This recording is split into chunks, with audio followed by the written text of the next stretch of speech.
Hello, I hope you guys are doing well today.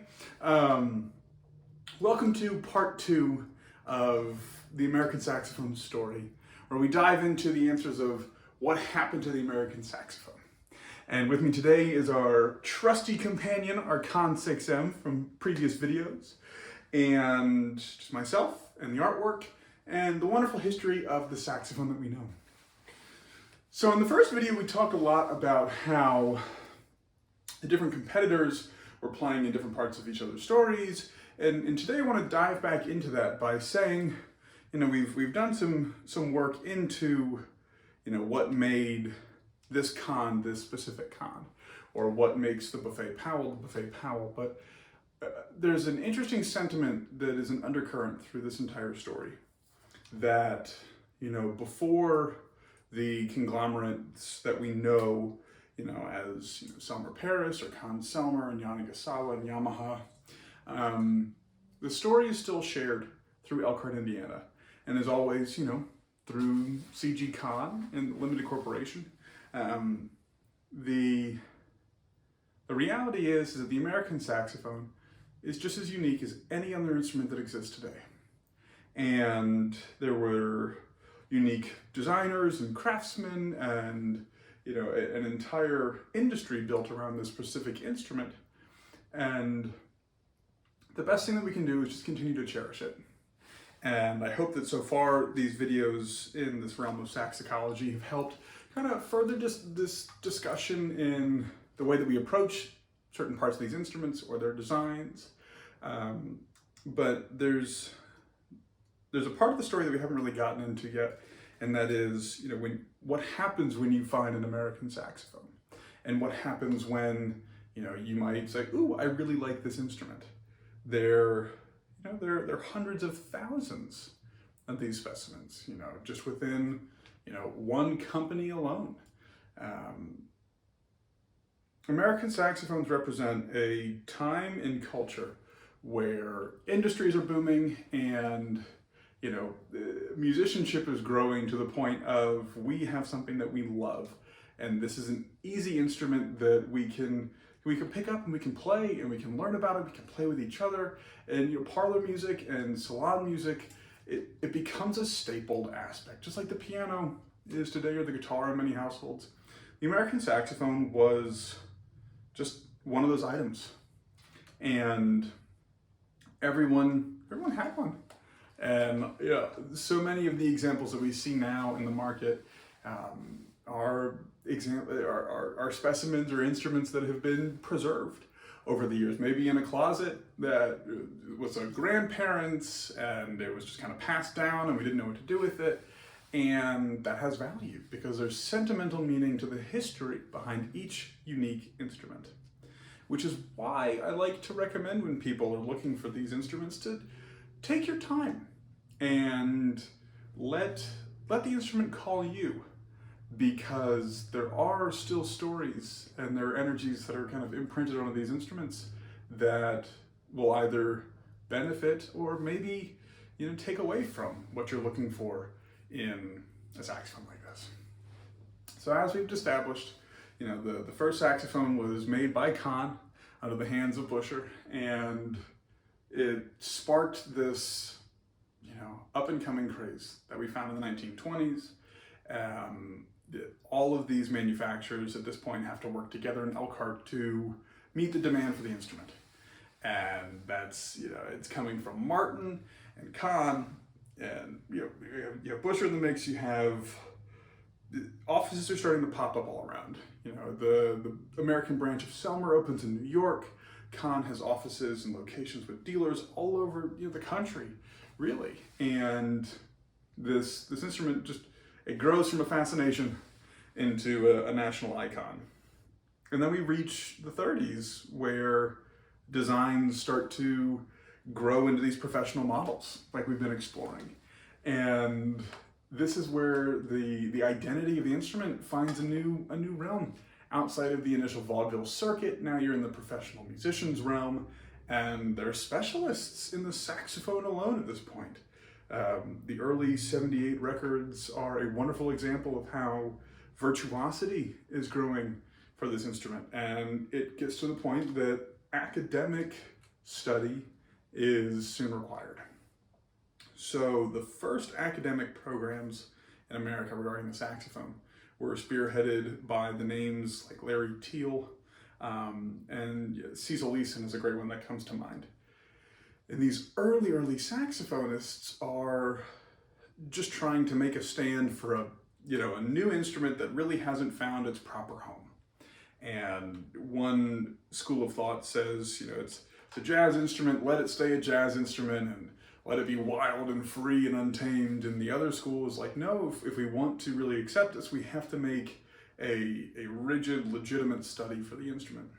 And that's kind of where this divide begins to occur in the American saxophone story, where you have those who focus on specifically one thing or another, where, up until, kind of, I won't say the last 50 years, you learn both by doing the same thing.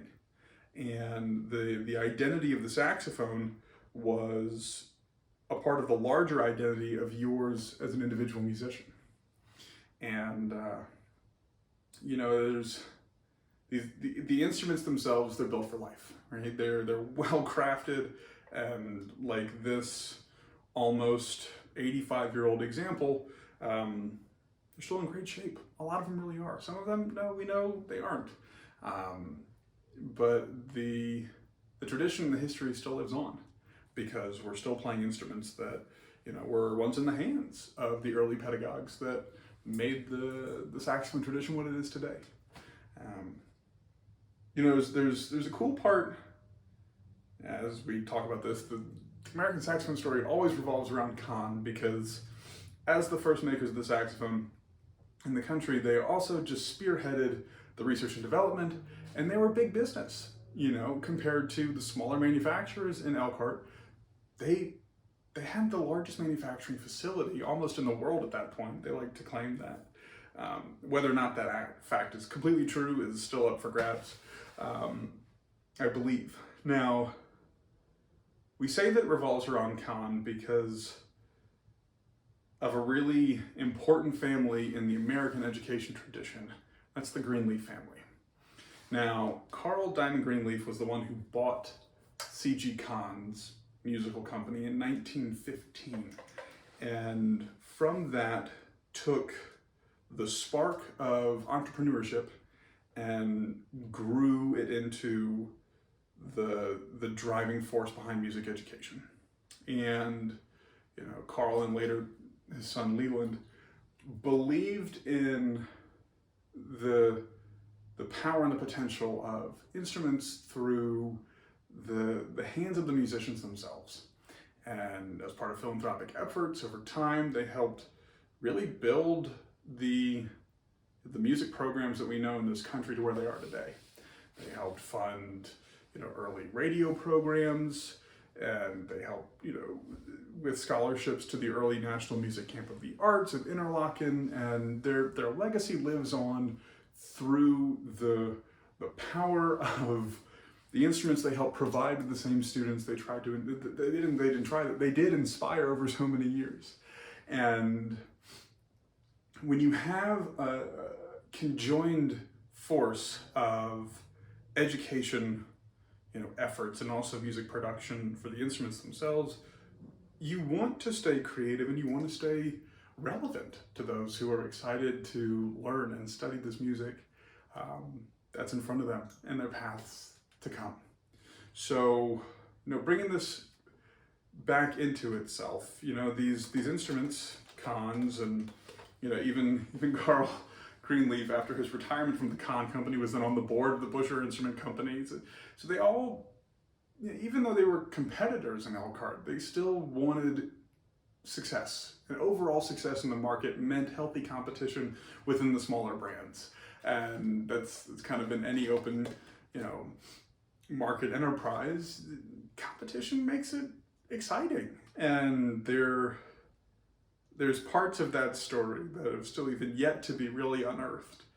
But through some of these early figures and pedagogues, we can understand the lasting imprint that they created.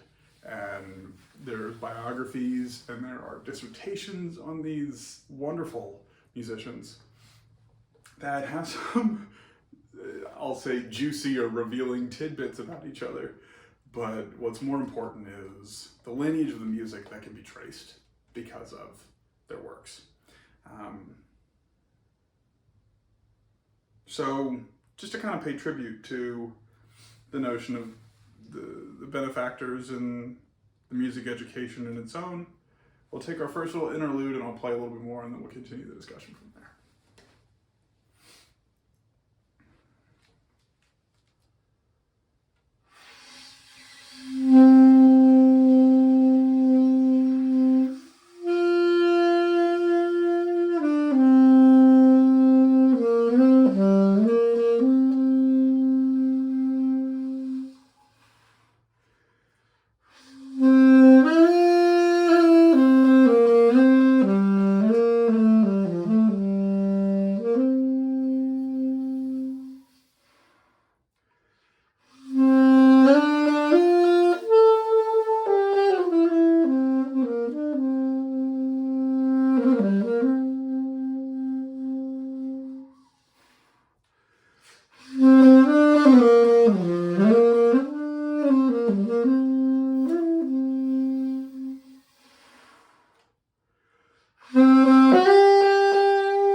So the saxophones first reached the national music camps in the early 1930s. And this is, as the instrument manufacturers are working through transitional years in their designs and getting their marketing efforts into this new idea of everybody has bought an instrument in the 1920s at this point. Not everybody, but a large majority of people have found a way to afford an exciting instrument of which to grow their careers or their life paths, however they want to phrase it. And a very talented few were then invited to study with the nation's best composers and performers. And this is where a man named Cecil Leeson pops into the picture, who helped establish a coalition between the manufacturing companies to pay or subsidize commissions for works on the saxophone specifically, or other specific instruments of which needed a larger repertoire. And through this kind of long story in pieces, Cecil Leeson actually helped develop the saxophone program at the Interlochen School of the Arts, at the summer camp specifically, as kind of their first saxophone instructor, where he would build upon the solo instrumentalists that were coming to work in quartet or choir situations, and there's accounts of him, loading up a car full of instruments from the factories in Indiana and driving up north into Michigan for the summer and to teach and to see the progress of, aspiring musicians in the country. And, there's so many different early parts to this story that just go to show that, even though that someone in today's time, 2023, as of this video recording, finds one of these saxophones, it could have been in the very hands of someone who was studying at the time when these things were so new and forward pressing into the music industry. It's special. And that's, again, the underlying current for this video is that it is a part of a greater story. And the greater story is one of musical inspiration that's been with us since we first understood that music's a part of our genome and expression as a species. And the saxophone is just one of many instruments that has come in this story. It will be one of many to come in the story of music and humanity. And it's been an incredible experience just understanding how one saxophone's importance is a part of that. But there's so many more saxophones to explore that the American saxophone story is far from complete. And there are new pieces of evidence that over the next little bit I'm excited to share with all of you guys. And thank you for viewing this one, just because it goes to show that we're not the only ones that are thinking about this. And I really appreciate just being able to talk about this as a topic. It's one that interests me greatly, and it's one that I hope does for you as well. So before I close off today, I want to just give a reminder that everyone's saxophone is out there waiting for them. And it might not be a vintage American one, it might not be, a vintage French one or German or Japanese. There's so many different manufacturers of saxophones, and each of them have their own unique story. We tell the American story through the eyes of C.G. Conn and its corporation because of the just sheer size and volume that they helped create for the instrument and its entire industry at large. But the reality is these instruments are waiting to still yet to be explored. We have focused on so many different parts of education or development and design and manufacturing processes that sometimes it takes us away from what it means just to hold the instrument and what it means to feel the way the keys are in our hands and the way the notes sound from the bell and the reed and the mouthpiece. There is more to being a musician than just playing the notes. And I hope that all of you guys, next time you play your instrument of choice, it doesn't have to be the saxophone, but that you think about what it means just to play in conversation with the instrument itself, and not just, I want to hit this G, or I want to hit this F sharp or E. No, just play the instrument for what it wants to be today. and what you want to be today as a musician as well. So we're going to start diving back into some more things in the upcoming videos. And I just want to say thank you for being here, and thanks for listening, thanks for watching. Please subscribe and share with others, because it's a story best told and best shared by all of those who are part of it. And by watching this video, therefore you are too. So as always, thank you for this one, thank you for the next one, and I'll see you again soon.